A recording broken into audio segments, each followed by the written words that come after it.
Everybody,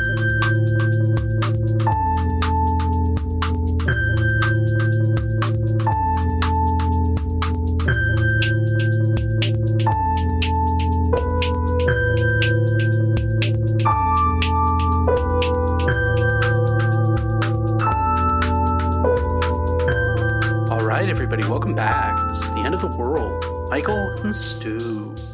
I'm Michael.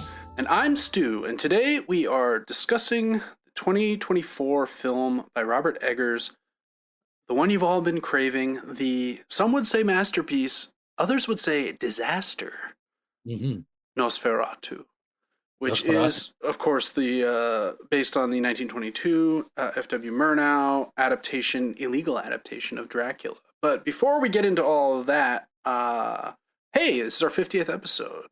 What do you know? Yeah, congratulations.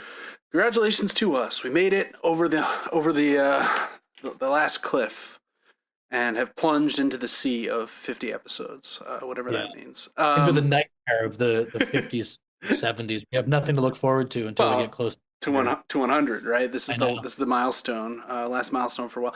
75, you know. In comic books, sometimes it'll be like 75th issue spectacular.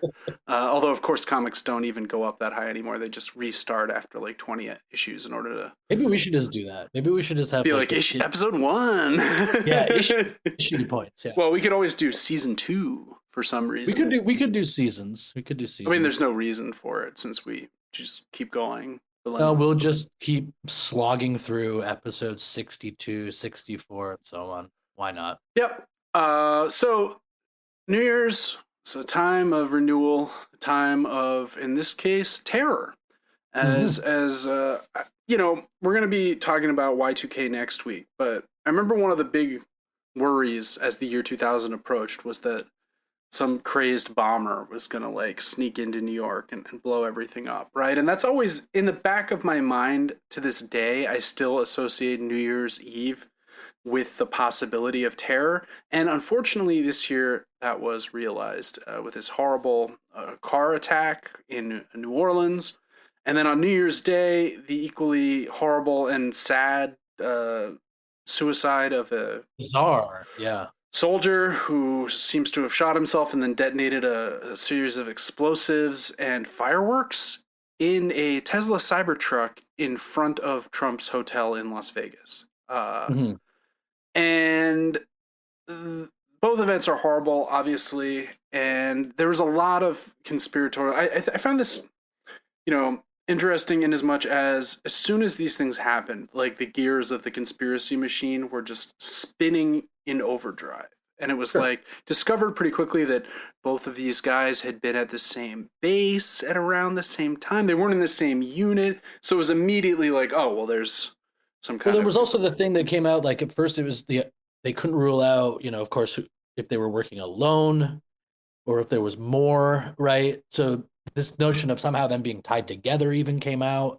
It was all very frustratingly confusing. And again, like, you know, everyone lines up to get ready for the identity, as depressing as that shit has always been. Right. Well, I mean, Trump immediately was like, see, these immigrants are doing it. When in point of fact, both of the people were not immigrants. I think one of the guys... Yes, but you're forgetting, Stu, that doesn't matter. That's right. Right. No, I mean, we're at a point where the truth of what actually happened is irrelevant.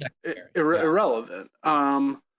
And there was a lot of, especially about the Tesla guy, you know, because that one was, you know, he was a 37-year-old white Green Beret, like a special forces soldier.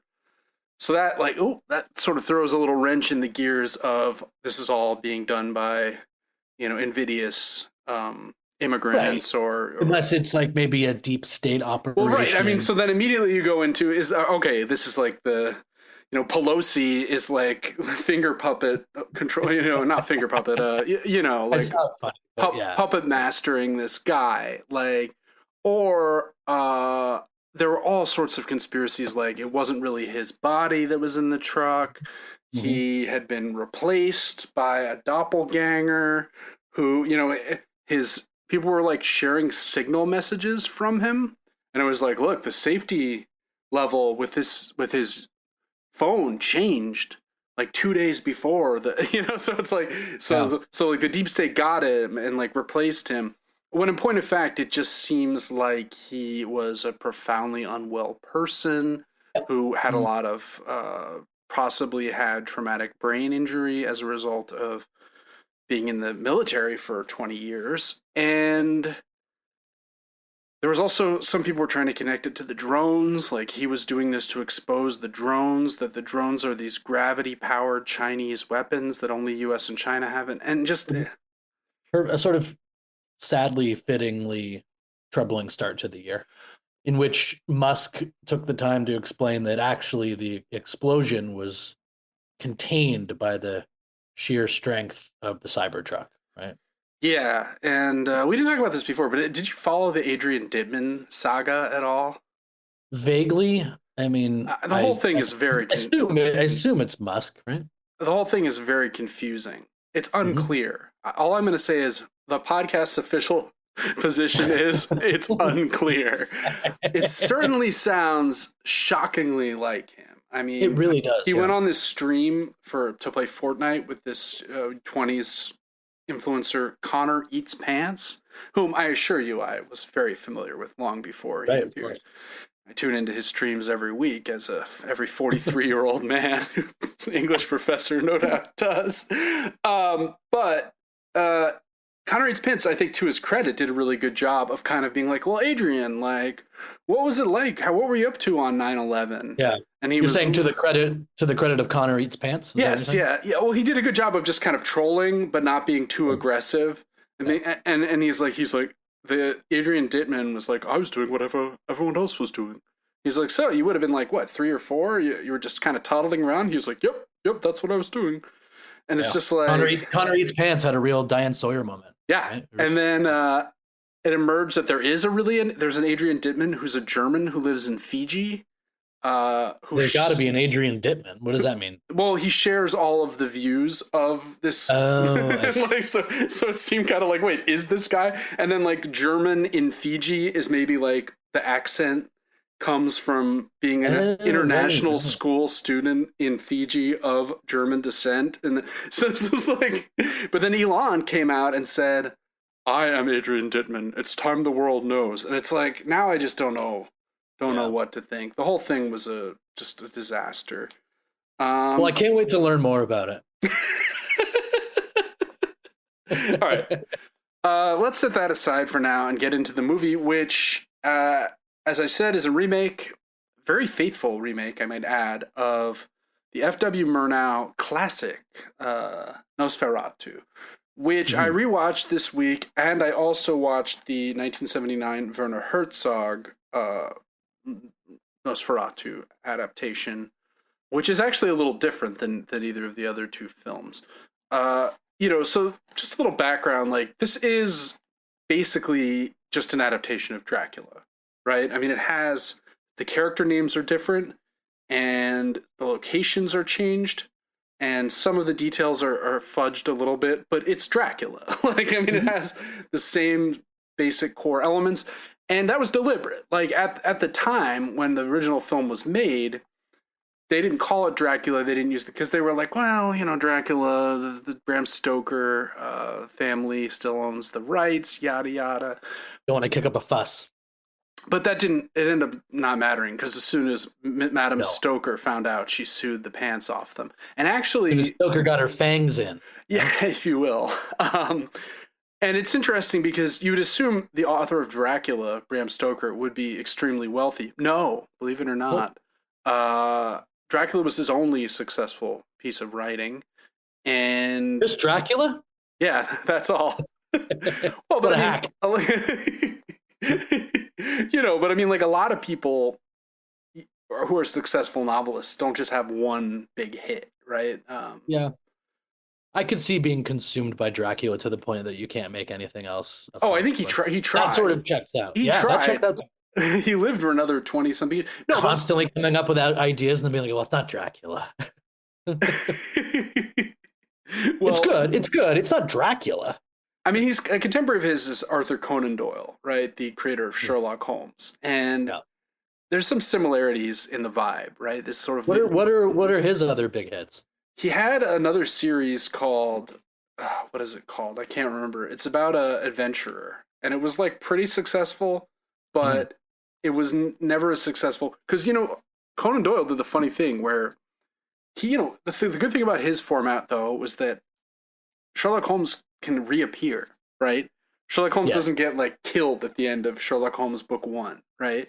So like, Bram, you should have franchised your guy. Yeah, I mean, basically, right? Like, so, but what happened, interestingly enough, is who do you think has a bigger imprint overall, Sherlock or Dracula on pop culture? It's really close, right? I mean, neck and neck, right? Like they're the biggest two characters of the late 19th century. Certainly, I would say like Dr. Jekyll and Mr. Hyde is like tier below them. Also pretty tier below, but pretty big. Pretty big. I mean, also, if you're one tier below Dracula and Sherlock, you're still pretty big. Yeah, but like Blur. What do you mean, like Blur and Oasis? No, I mean, like, maybe not quite Radiohead, but they're there. Okay. No, but Conan Doyle tried to kill off Sherlock Holmes because he got sick of it, right? So there's. How could you have gotten sick of it? So there's the famous fight he has with Moriarty where they fall into the falls, the Reifenbach Falls, or is it Reifenbach? And so he was like, Sherlock Holmes is dead. And the public, Michael, would not freaking have it. They were like, no. So he tried to do he went back to some of his other characters. And like, in contrast to Stoker, Conan Doyle was like quite wealthy. Like these stories sold very well. And there were many of them in books. There's a model to that. Yeah. And he was the one who asked, how does this scale? Right. And that was Stoker's real downfall. Well, he did it before Stoker too. I mean, Sherlock is a little bit older. But there's right. Yeah. No, I mean Stoker, poor guy. He should have had it where Dracula solved mysteries and really went for it. But the fans demanded Sherlock return, and in return he did. He brought him back from the dead. Anyway, enough about late Victorian sort of pulp fiction. Though I love this stuff. I've read a lot of Sherlock Holmes. I love Robert Louis Stevenson. I think Stevenson is a massively underrated stylist. He's a pulp writer, but like when you read Jekyll and Hyde, you're like, damn, this is actually good. When you read Sherlock Holmes, you're like, this is pretty good. No, this is actually not good. I mean, it's not bad. It's better than most garbage, but in any case, better than most garbage. A hell of an endorsement. Sorry. All right, I'm being really precise with my language here. So you hated this movie, which I think is interesting. Well, let's talk a bit about the lawsuit happens, right? And so the film was ordered to be destroyed, the 1922 film. And many copies were destroyed, but it's not like Mrs. Stoker was like going around to every movie theater being like, where's your print? I had with a candle or whatever to burn it. So some luckily harder when everything's not in the cloud, huh? Yeah, you can't just delete, right? Which is what happened, of course, to Batwoman, the movie, Yeah. Finished in the cloud. Yeah, Batwoman. It was in the cloud, and then it became a tax write-off. David Zaslav said, delete. never shall we see it. A true tragedy. I've heard it's Michael Keaton's most brilliant work since Mr. Mom. But in any case, yeah. Luckily, the company that made the movie, the original, went bankrupt. Never made another movie. But Prince survived. Thank God. Because to this day, it's sort of an important movie.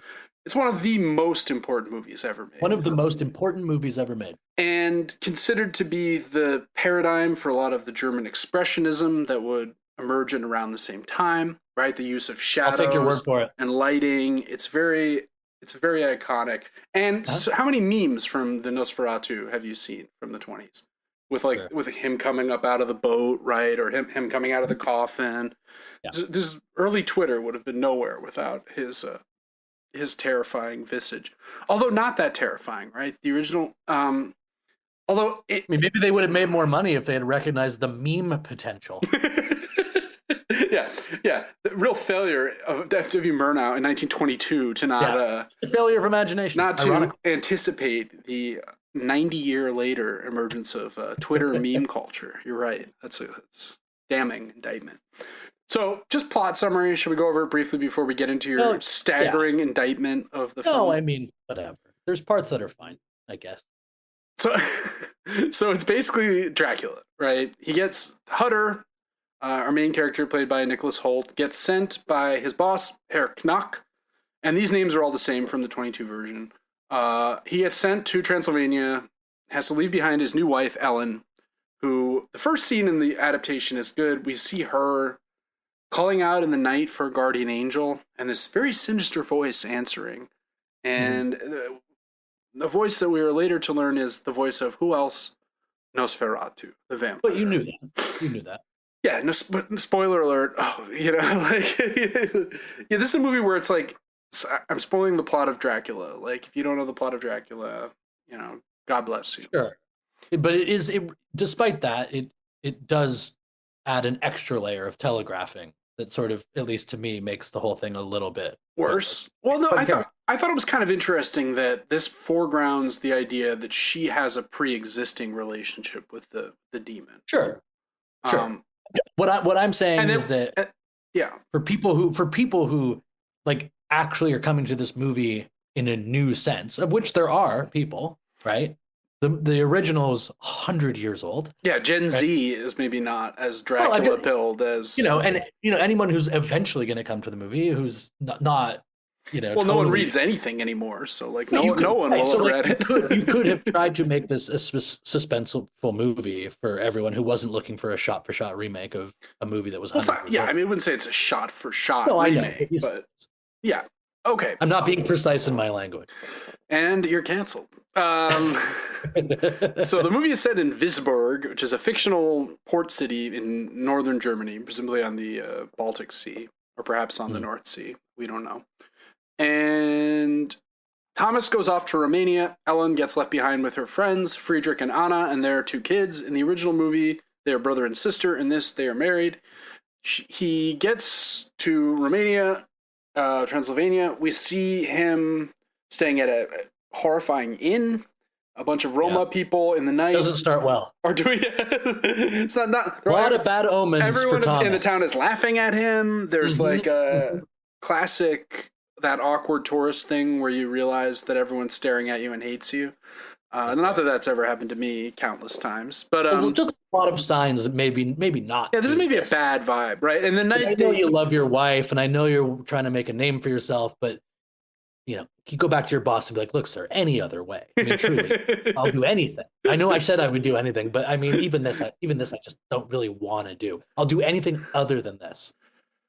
He would do anything for love, but he wouldn't do that. And that's before we even get to the house, right. And in the night, we see a woman riding on a horse who's nude, who seems to be offered up to a vampire. We hear the talk of vampire. They drive an iron spike through a body's chest. Yep. And Nicholas Holt's Thomas wakes up, and was it all a dream? But no, there's mud on his boots. Ooh, so a lot of really loud swells of noise, and then waking up in this movie. It is a key feature. So he meets Count Orlok. He wakes up in the morning. Everyone's gone. The whole village is deserted. The inn is empty. His horse is stolen. So he has to walk. He walks to the castle. And this happens in all the other versions too. No one will take him there. He has to go. He has to walk. He can never arrive. He meets a kind of devilish carriage that takes him. It doesn't seem to have a rider. Hey, get in! Come on, get in. In the original, it's very clear that the driver of the carriage is just Count Orlok. Like he's in some kind of disguise. Count Orlok is extremely weird. He's gigantic. He's hideous. Yeah, not a great vibe right from the get-go. I would say that like one of my biggest objections to the movie is the look of Count Orlok. He's not. He's freakish, but he looks too much like a guy. You know. I think in both the Murnau and the Herzog versions, Count Orlok is like deranged. He has like the 2 fangs coming out. I like that in these German interpretations, it's not the canine teeth that are the biting teeth. It's the front teeth that are the biting teeth. Yeah. Sure. Which is cool. It's weird choice, but it's still cool. All right, so this guy's a little bit flat. We'll talk about it more later, but I'm trying to figure out exactly, even at this early stage of the movie, exactly where I'm supposed to be frightened. Yeah. He discovers Orlok. Orlok makes him sign some devilish pact. One thing I did like was the disorienting use of the camera, where Orlok will appear in one position and then he'll emerge from the other side of the camera in the round. Like, that's stylish. That's well done. In fact, a lot of the technique is interesting. I think it's a well-made movie. I'm not gonna. It's definitely a well-made movie. It looks fantastic. And all of his movies are like this, right? I haven't seen The Northman, but certainly The Lighthouse and The Witch are both outstanding, right? Northman feels exactly the same. Looks amazing. Do not understand why I should be compelled by this at all. Okay, I have to watch that one. But it's based on Hamlet too, so you'd think I would like it. Yeah. He discovers Orlok sleeping in a horrific tomb at one point, and he gets an axe to kill Orlok, but Orlok wakes up. Orlok is also accompanied by wolves and other. One thing I noticed in this movie, there's very few bats, right? There's no bat imagery at all. And this is a big part of Dracula, right? Is you would think the bat, right? But what's the deed? What's the contract that's being signed? So he thinks it's the contract to the new house that Orlok's buying in Visburg. And this is his job. This is his basic task of the movie. This is what's going to secure his place in the firm, make sure he has a livelihood. He's been borrowing money from Friedrich, his friend. This is why he's done the whole thing. But of course, it's not that. It is instead a contract dissolving his marriage and pledging his wife, Lily Rose Depp, Ellen, her life to Orlok. Famously, this is how most marriage dissolutions take place. Yeah, this is third parties getting you to sign it away. Yeah, it's true. While he's been gone, Lily Rose Depp's Ellen has not been doing well. She's been struggling.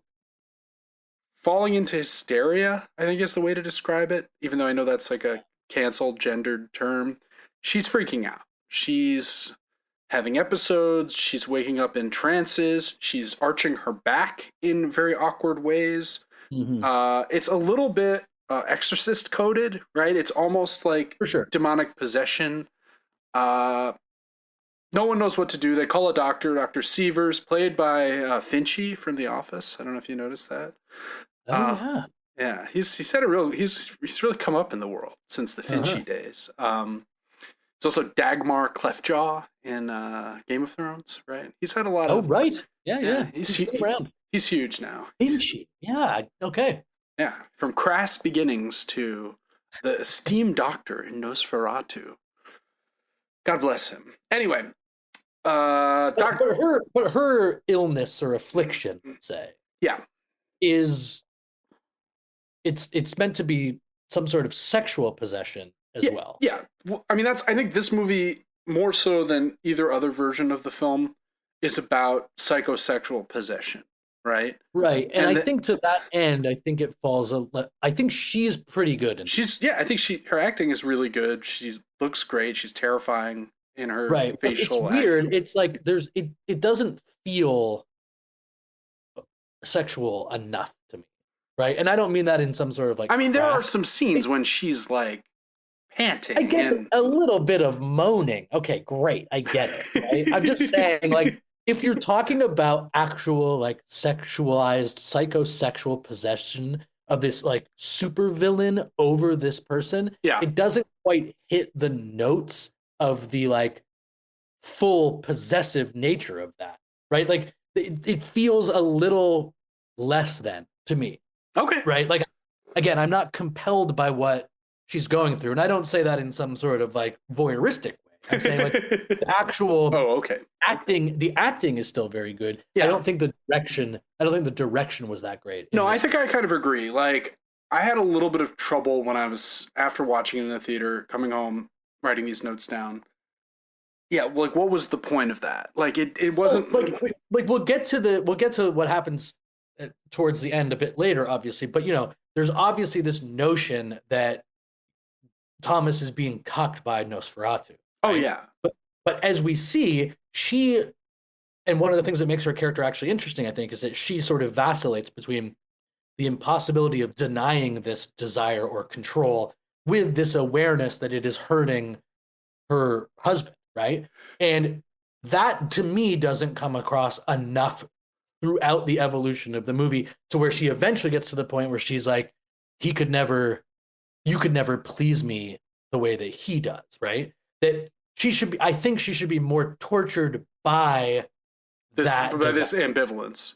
That's right. Right. And I mean, one scene early on that we didn't mention, but we come back. She's just moaning every now and then. That's the only signal. Well, Thomas brings her flowers, and she's furious. And this is actually from the original movie. The same line of dialogue. She's like, "Why did you bring me these? They're already dead." Right. Yep. And he's like, "Well, we can put them in water." She's like, "No, better to just throw them out." And we see this kind of manifestation of BPD-esque behavior, where it's like, I love you, but I hate you, but I hate you, but I love you. Where she receives the gift, but can only see the gift as a kind of empty, already dead gesture. Right. Which is like her whole marriage to Thomas, right? She's like married him, even though, as we tell from this version, she's already been married essentially to this demon Nosferatu. Right. It's also that it seems like it's... And she keeps saying things like, I'm better now that I'm married to Thomas. Like, this marriage has ended the problems I had before, right? But in reality, it just seems as though it has quelled it a little. Yep. Right? And even just being able to quell it is enough to justify the whole marriage, which kind of, again, I feel like could have been more interesting than it was actually. And I think that does happen in real life. Like, people marry because they know that the marriage isn't perfect, but there's something good about it that's hopeful. Even in like the psychosexual realm, there are plenty of people who have some sort of story of a hypersexualized, exciting, incredible hold that someone has over you that is actually in no way potentially like marriage material. Yeah. And then sort of the safer choice is like a common trope, right? Yep. No, absolutely. And maybe every now and then you sort of think of it or moan, as it were, every now and then. But in terms of like what you need to be able to exist in the world, as it were, Thomas is a far more fitting choice. That's really, that's well said. He loves the bad boy, though, right? Yeah. I guess there's a little bit of that as well. The undead. The baddest of boys, the undead. 1,000-year-old vampire who can speak in your mind without even being boy present. Badder than Nosferatu. That's right. Yeah. So I don't get that pull. I don't get that pull enough. I feel you. I agree with that. Dr. Sievers brings in his old teacher, Albin Eberhard von Franz, and this is one of the names they change. I forget what the name in the original film is. I have it later in the notes, but he's a disgraced alchemy-obsessed Van Helsing figure. He's the Van Helsing of this movie. He, like Victor Frankenstein from our 5th episode, is obsessed with Paracelsus and Cornelius Agrippa. And I noticed that. I thought, oh, good. We're getting back into the roots of the sort of gothic alchemy, evil science. Is magic science, is dark science magic, And he asks these great questions where he says, occult knowledge must answer where science fails. Does evil exist outside of us or originate within ourselves? And these are the fundamental questions of the film. Right. Just lays them out there. Yep. Orlok arrives with his plague ship, as in Dracula. In this version... That part was pretty cool. Yeah. And this is also cool in the Herzog. This is the best part of the Herzog version, I think, as well. And very cool in the original, where just rats run loose. He has these coffins full of dirt, because we learn from the lore the vampire must go to bed each night in the soil in which he was buried, essentially. So he's gotten around this. It's a workaround. He's brought the soil. I don't. It's like a literalist. Oh well, it's the soil here. It's like, well, it's not the same land, Count Orlok. Oh yeah, technically. Anyway, he comes to Ellen, says, "You have 3 nights to renew your vow to me, or I'm going to kill everyone." People are getting the plague. One thing that's interesting is that like the vampire arrives.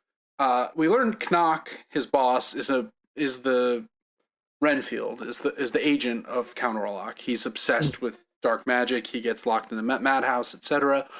And very quickly, like, the vampire's appearance is accompanied by the arrival of plague, right? So people seem to be dying of plague, and the vampire is going around killing people also, which is kind of... the plague's not enough. Yeah. You gotta be kidding me. There's a vampire too on top of it all? Yeah, and it's like that duality is interesting to me because it's like, did he bring the plague as like a cover for his right? So it's like, right? Are they not going to notice? Oh, this guy's got weird bite marks, and it's like, nah, it's plague. Just to put him in the right? Is it? I'm not entirely sure what's going on. Von Franz is the only one who gets it. He immediately believes, Willem Dafoe is Von Franz in a very over-the-top performance, a scene-dividing performance. I've heard friends hated it. Well, mixed reviews about the whole movie and project all over the place, right? Yeah, a scene-dividing picture. Really love-hate response to this movie, it seems. Yeah. Now, Ellen is staying with her friend still, but of course, what happens? Her friend Anne is killed by Nosferatu. Mm-hmm. Well, this is the thing. When he announces the 3 nights thing, you have 3 nights. I was like, three nights, really? Can we like do one night, maybe? The whole rest of the movie was just so obvious at that point. Oh, okay. Like, I mean, yeah, something bad's going to happen to someone in her life probably the next night. Well, it's like a reverse Christianity, too, right? So it's like she's not going to be reborn at the end of the 3rd day. She's gonna die. No. Brilliant. Subtle. The kids are killed. Her husband, Friedrich, goes mad, eventually breaks into her coffin and dies of plague. So it's like, I'm very confused because it's like, she got killed by Nosferatu. Like, she didn't have the plague. No. Or is the plague identical? Is all the plague victims actually victims of Nosferatu? Like, is there even a plague? One and the same, right? I don't. I'm a little confused. Like, is he just swooping around all night? Because we see in this, he doesn't turn into a bat, but he can, like, teleport, right? Like, using his shadow to, like, reach into... In any case... The rats are just a false flag operation? That's sort of what I'm getting to. Like, is it just cover, right? Maybe someone who's smarter than I am can explain this to me in the comments. Feel free to comment away on Spotify or send us an email or angry rant. In any case... but Von Franz realizes... She's got to sacrifice herself. And she realizes it too. She's resistant, but they trick her husband to get him out of the house. And they go off to confront the Count. But who do they find there instead? It's Herr Knock, the boss, is sleeping in the coffin. They kill him. His palace is flooded with rats. So there's rats in all versions of this. I think this is like just someone who loves rats. They're like, when will I get a chance to make my Nosferatu? Right? I mean, this seems weird. They burn him, and alas, Nosferatu comes, and this is how all 3 movies end in some form. He is so consumed with being with her that he stays past the crow of the cock and dies. In the sunlight, he is killed. And of course, who amongst them, right? She's beautiful. And in the morning, she unfortunately has held out to the very end, only to die upon her husband's return. So they're both dead, and the plague is lifted, and everyone lives happily ever after. I guess they live ever after. Immortally. I'll give them that. I don't know how happy you'd be after what you've seen. The things I've seen, Yeah. So the film's interrogating evil. Is evil something that's inside of us, or is it a sort of biblical external force, right? Right. Is the devil the Augustinian devil or the Manichaean devil? We're not getting into all that again. But I think I would say generally speaking, watching this new version, it made me think that this movie, the sort of thing that makes it interesting is just that it was an important early movie, and that the actual movie itself, from the villain on down through the actual story, I just didn't need again in this exact same form. And in fact, we live in an era of the reboot, right? And sometimes there are these obnoxious reboots that take whatever is sort of callously called IP these days. Mm-hmm. Everything is IP. And they sort of turn it into some sort of modern update that then gets like Dracula is a hipster living in Brooklyn. For not being what's the term, like faithful, not respecting faithful to the original material. But I think what's interesting about this decision is that if I was to choose where I would want to see Nosferatu, right, it would actually be outside of the confines of this fairly boring story of this particular time period. I wouldn't have.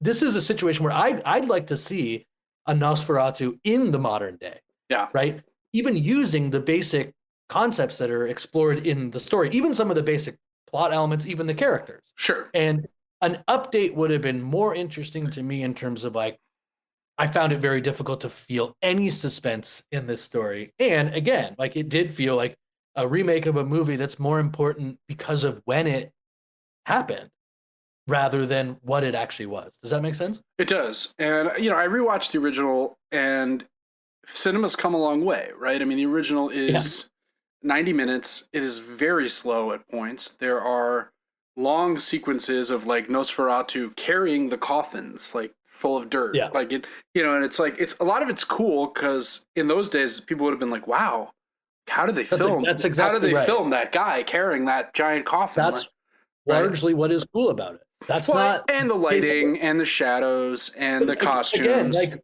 yeah, sure. All of that from 1922 is worth seeing. This to me is just like, I just don't see the reason to have done this. There's no hook. There's no hook for you. Yeah, I think that's right. I mean, one thing that's cool about all three versions is cats. There's the woman Ellen is identified strongly with cats. Mm-hmm. And cat is great in this. Greta? Yeah, the cat is great. In the Herzog version, she has 2 cats. And in the Murnau version, there is also a cat. And it's like the cat rat. She's the cat. He's the rat. The Herzog version has bats in it. It's another thing.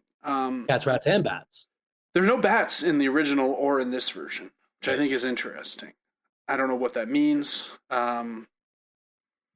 So Dracula, often seen as, I think it's interesting to remake Dracula, Nosferatu, in the era that we're in right now, where immigration is such a fraught issue, right? Because historically, Dracula has been seen by critics as an analogy for fear of the other, right? I mean, 1890s Britain was a time when a large number of Eastern European people, particularly Jewish people, were moving to the UK for the first time, and were perceived by many as being a threat, right? Bringing their odd customs, their strange hairstyles, etc., etc. And believe it or not, there was a little bit of anti-Semitism in the UK in the 1890s. Now, the Murnau one, on that same note, 1920s Germany, was there anything on the horizon there about fear of the other, fear of Jewish people in particular?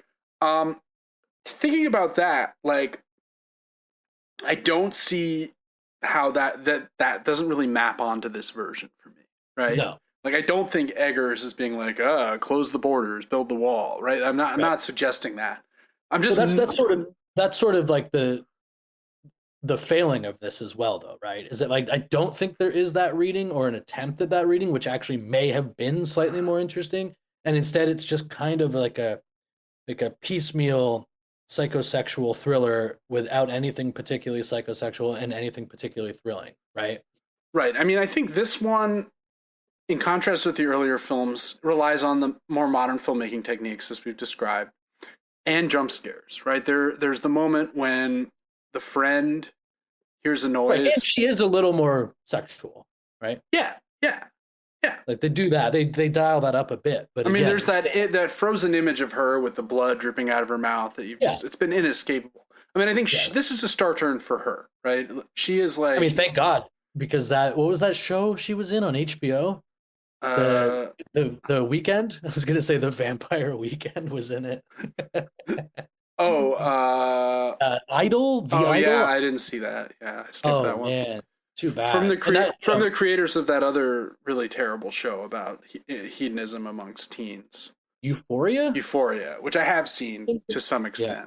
But I think that she has certainly gone, I mean, not that she needed the help, but like, for what it's worth, I think she did recover her reputation here. She was certainly the highlight of the movie. Oh, yeah. In terms of the acting that was being done. But, I mean, it was originally supposed to be Anya Taylor-Joy. That makes sense. And Nicholas Hoult role was supposed to be Harry Styles. Oh, really? Yeah, but they backed out in 22. I think possibly just because of delays brought about by COVID. Like everything had to be pushed back. No, I thought she was really good with. She was given. I don't think that as much. I thought she was good. I thought Nicholas Hoult was good as an empty guy who's in way too deep. Like he's in over his head. I thought Aaron Taylor Johnson, is that his name? The Friedrich friend was good. I thought I think generally speaking, the acting was good. Like she's the best example of it. I think the acting was better than the movie. And I thought Defoe was a little bit hammy, right? I mean, yeah. I mean, surely he was supposed to be. Yeah, I mean, like, Defoe can be very subtle, but yeah, you know, he's supposed to be the Green Goblin, right? Like, I mean, he's. But what I'm saying is that it didn't feel like he was over the top in a way that suggested he was mailing it in. No. It was a choice, and it was I think for a remake, it was kind of a fine choice. So, what about Vampires in the End of the World? Like, are you familiar with the logic of vampirism? Like, are you sorry? That's a no. Am I familiar? It's one of my classic bad questions. I do this in class sometimes too, where I ask a question that no one could possibly answer. No, what I mean is like the mathematical problem with vampirism, right? No. That if vampires were real and had to feed on non-vampires in order to maintain their eternal life, like everyone in the world would have been a vampire for like hundreds of thousands of years, right? Just the math of it doesn't make sense, right? Mm-hmm. Like if you're a vampire and you're like, well, I need some fresh blood tonight. If your bite turns people into vampires, which is interesting because in this film that doesn't seem to be the case, right? It's like you don't get bitten by Nosferatu and become a vampire. There's no transference. Although there are other vampires. Like there's the scene in the beginning where they're piercing the guy with the stake, right? And it's like so kind of lore. Some lore is missing, maybe. Yeah. You know, it just like going back to the earlier versions briefly. Like the original is great, but for the reasons that we've said, Max Schreck, the costuming, there's no diversion at the end. She just like lures him in. Yeah. In the Herzog version, it is Dracula. It's called Nosferatu, but the character names are changed back to the characters from Dracula. Oh, really? Yeah, so it's like Harker and Van Helsing and all these people.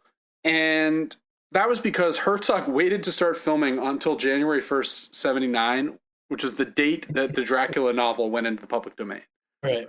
Which is kind of a weird gesture. The Herzog movie is very different. It was made on no budget. I think the budget is something like $2 million. This is like classic late 70s Herzog.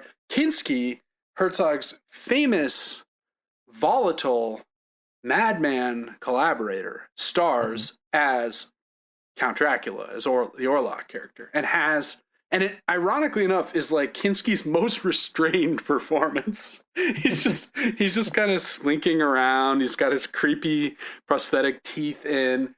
He doesn't go crazy at all. You're like, what? It almost feels like a waste, right? Because you want Klaus Kinski in a movie to just be like frothing at the mouth, screaming about in the jungle or whatever. He's good. He's really good. What I like about Herzog,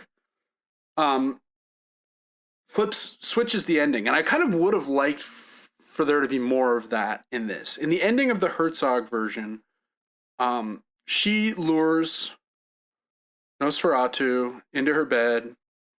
He spends all night.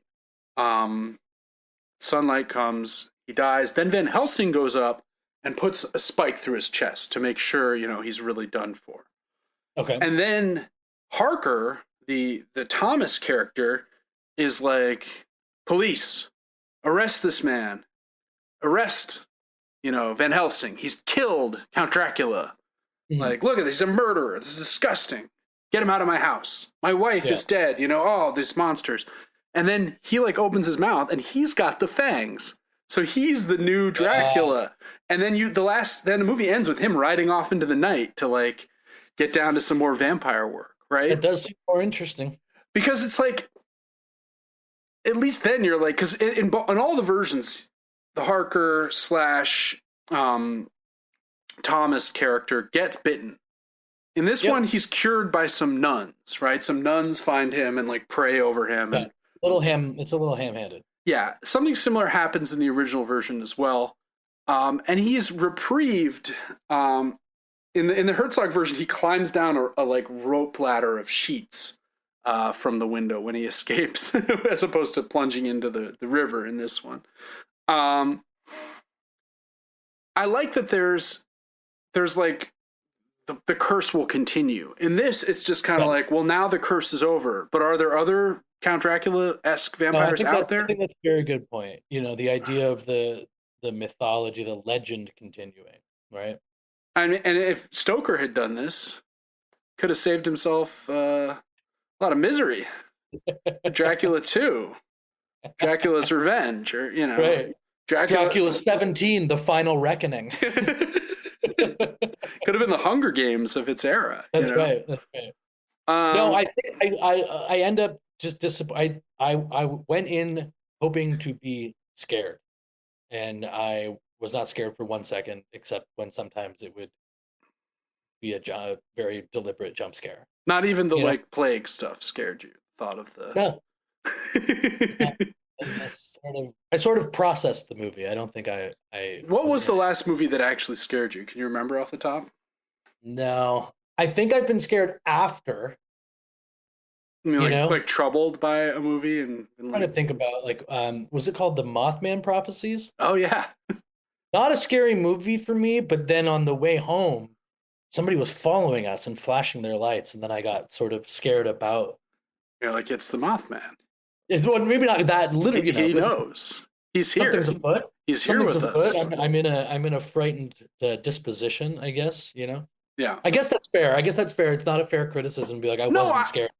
If I can't remember when I was last scared by a movie, that's a good point, actually. I will say that you have convinced me that it's not good. I still like some aspects of it, but I came into this being relatively positive, and your negativity has won me over.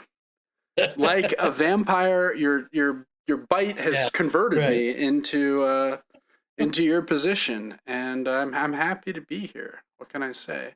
As far as end of the world overtones, fear of the other, fear of the supernatural. Is the supernatural real? Spoiler alert, no. But you should be scared of this supernatural. You should be scared of evil, or of like men's capacity to do horror to each other. But yeah, I didn't find this particularly effective as a kind of message film either, and that's okay. So, what are we doing next week? Oh, also, it's the new year. So, Michael, do you have any New Year's resolutions for 2025? You know what I'm toying with? I'm toying with the idea of a skincare routine. Yeah, that's very funny you should say that, because I, over New Year's, this would be too much information, but got a really nice new hat for my sister, a John Deere branded, winter cap, and it had a little micro fleece on it, and it did not agree with my skin, and I had a sort of horrible rash breakout all over my forehead. You sued John Deere? I didn't sue anyone. I just put the hat away, and I started using moisturizer to help my dry skin recover, and it did. So it's funny you should say that. Yeah. Right, because I hear a lot about it. I see people talking about their skincare routine. Yeah. And I think I might put a year into it and see where you are. Yeah. See if these creases and bags at least hold. I think that's basically. I'm hoping that I can get to a state where the disrepair that my body is in can stay where it kind of consolidate the I'm done with the idea that somehow my body may improve. But I'm wondering if it can just simply stay in the rather pathetic less than version that has come out as I enter my 40s. Does that make sense? It does. I like it. It sounds like an exciting year ahead. But what about you? Do you have any? I was thinking about not cutting my fingernails all year and just becoming one of those. Never cutting your fingernails. Just one of those weird people that has like really long, twisted, horrible nails. Sort of like an Orlock. In all the movies he has horrific. But you're thinking even longer than those. You're thinking like the ones that wrap around. Yeah. And you get a Guinness Book of World Records. You want to be in like a full-on freak show. Yeah. Okay. No, but I'm not gonna do it. I've already cut them many times, and we could do like a traveling circle. Really long nails, and my creases haven't moved. Right? Oh, that's good. All right, so next week we were talking Y2K. We're talking about Y2K. We're going to talk a little bit about the movie that's recently come out.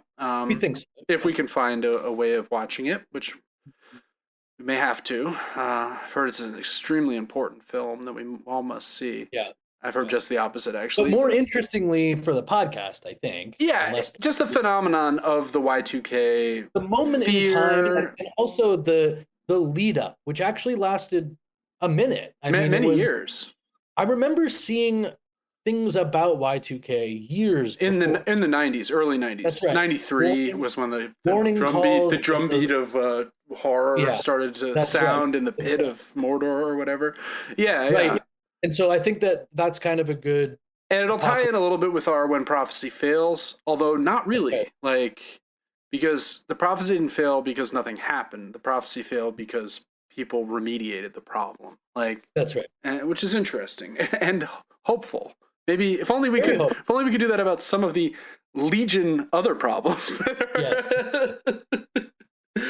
But until then, you can follow the podcast on Instagram at the end of the world WMS. Feel free to leave a review. We haven't gotten a review in a while. I check every now and then, and tear trickles down my face when I see the fact that the reviews that are coming in have been fantastic. Oh, so, have they ever? People have been rating. We've still been getting ratings, so thank you for those. Thank you for the ratings. And until next week, this has been The End of the World with Michael and Stu. I'm Michael. And I'm Stu, and we'll talk to you